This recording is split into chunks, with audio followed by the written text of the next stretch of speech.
challenge with Sevago Tumbler. Go! Kasa tayo dyan. So, ayan yung oras natin ngayon. Alas 11 or mag-alas 11 na. At ang date natin ngayon is 24. So, susubukan nga natin kung talagang totoo ba ang claims dito kay Sevago Tumbler na nagtatagal ang yelo or even yung mga malalamig na tubig or any drinks. Kasi ang sabi nila, kayang lumaban ito sa mga mamahalin o branded na insulated tumbler. So, check natin kung totoo ang claims mga Mars. Kaya gumagalagay na tayo ng yelo. So, ito yung mga ice cube natin. So, dalagyan natin siya dito kay Sevago Tumbler. Yung Sevago, ayan, ito yung itsura niya. Meron na rin siyang rubber sa loob. At talagay ng yelo, magpapita ako kung anong oras na. So, ayan yung nalagay natin. So, ayan na siya. Ayan yung itsura niya na. Ayan, dagdagan ko pa. Kaso hindi na kaya. Ayan na siya talaga.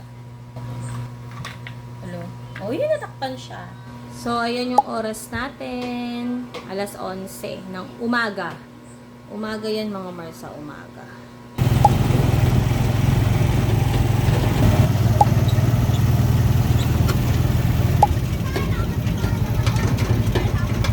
So, nandito tayo ngayon sa bahay nila Mama. Alas 6 na. Mag 6 PM na. Tapos ito na yung tumbler natin. Wait lang.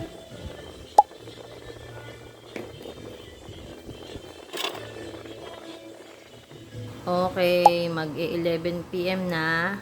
So, ayan, gabi na ha. Gabi na, guys. Tingnan na natin yung yelo.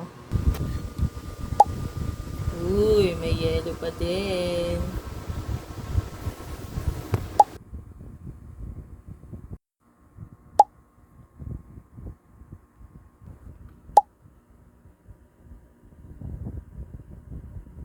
Ayan.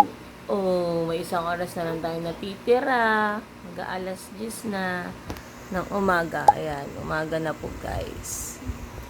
So, nagising ako 9:30. Check natin yung yelo. Narinig niyo ba yun? May umaalog sa loob.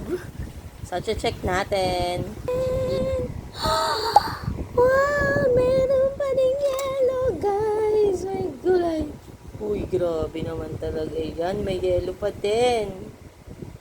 May 25, ayan, 11:02 na. So, i-check na natin kung may yelo pa rin ba si Sevago Tumbler. Wait lang!